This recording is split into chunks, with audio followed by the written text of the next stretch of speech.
Hello and welcome to my channel. This is the first Wi-Fi battle I've uploaded. This one I had sometime last year.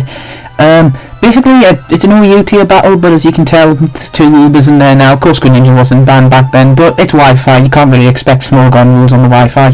Anyway, let's get straight into this battle. So, I predict him to lead off with his Greninja here, as Greninja pretty much counted everything. Not too sure if it deserves to be an Uber's cover that, but it's a different story, different opinions anyway. So here I just go straight for the Mach Punch because surprisingly Breloom might be an OU, but a lot of people don't see Mach Punch coming. I know a lot of people do carry full spawn in this, but I find Mach Punch way better option, you know, priority, good base power, etc.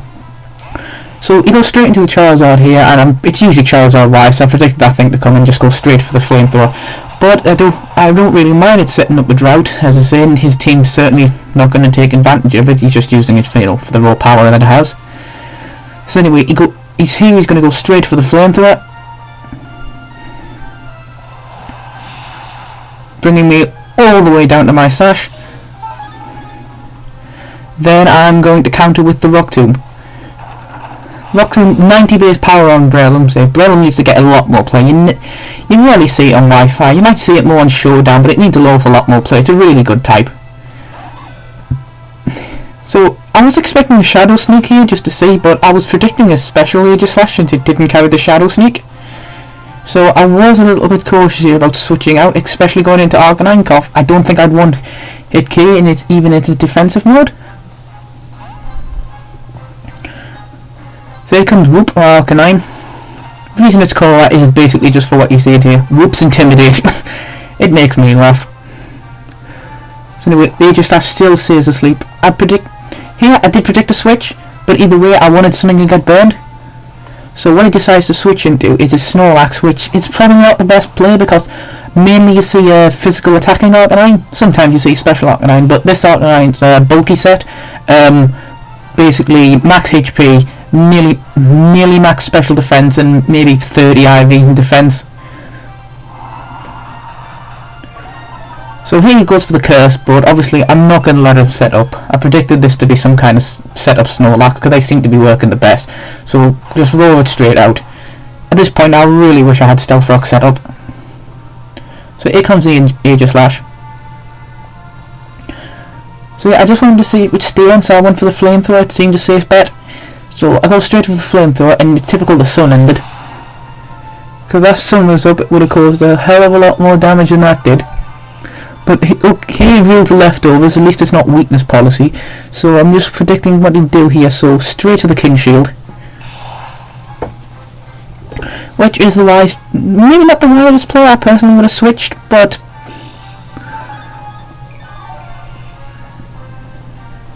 so what happens next here? Yep, he withdraws and I believe he goes back into the Snorlax. Yep. Soon comes a Snorlax just to sponge all those special hits. Oh, predicted by Will-O-Wisp. Good play there.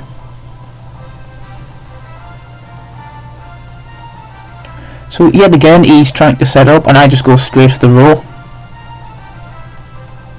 It's a really good set to run Arcanine. I mean, it's basically the set is Will-O-Wisp, Snarl, Flamethrower, oh what's the fourth move? And Roar?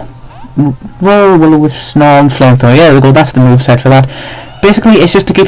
It's usually you get Stealth Rock set up and you just keep roaring them out. Got to be bulky enough to keep taking hits. They just need to be forever, you know, EQs, etc. So he withdraws the Togekiss straight back into the Snorlax, which yet again he probably wanted to save that Togekiss for later. So straight for the Play Rough, just in case. You know, could an Earthquake and a nice shot wouldn't be enough to kill it. So he takes the burn there. I'm just going to go for the safe Earthquake here. I didn't really predict him switching out. I think he just sent it in as Death Fodder. So there goes the Snorlax, and it's back out into the Togekiss. So now he's just going to keep going for the Air Slashes. I believe I get flinched here. Yeah, I didn't really want to stay in just to get flinch taxed all the time. So straight out, straight into Bazuso, which is, if you can get the reference, good for you, leave it down in the comments. So straight for the Air Slash, it isn't going to do a thing. keep this thing around just to embody those brave birds, but at least that Mega Angon's tanky enough to take, you know, Flame Blitz and Talonflame. Maybe not a banded one, but still. So here I just want to get this rock set up, because I believe his last 2 Pokemon are flying types at least. So at least I get the rock, stop them switching about all the time.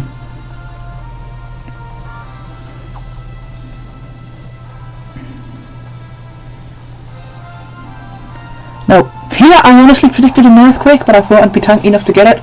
Obviously this guy really likes to try and set up, so here I just go straight for the Ice Punch, and surprisingly, it just one-hit kills. I was expecting at least multi-skill, so maybe this guy wasn't the best battler, but he had some good strong Pokemon, I mean, don't get me wrong. He was predicting a lot of switches for his chances to set up. So, back into the Aegislash. Just going straight with the King's Shield. I believe I just go for Earthquake here to try and kill it off, because I expected Sacred Sword or something along those lines, but nope, doesn't happen there.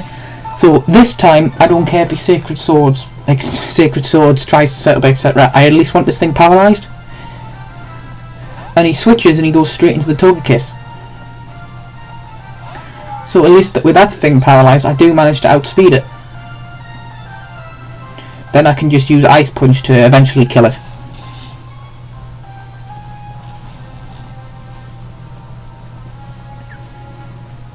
Mind, he makes another strange play.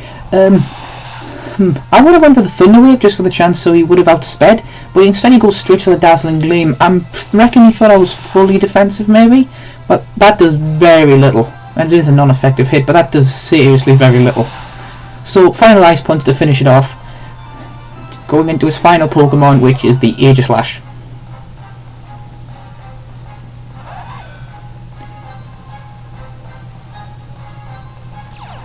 So he goes for the stance change. I was expecting the Shadow Sneak now on Reclave. I really didn't expect for this thing to outspeed me, but he clearly does.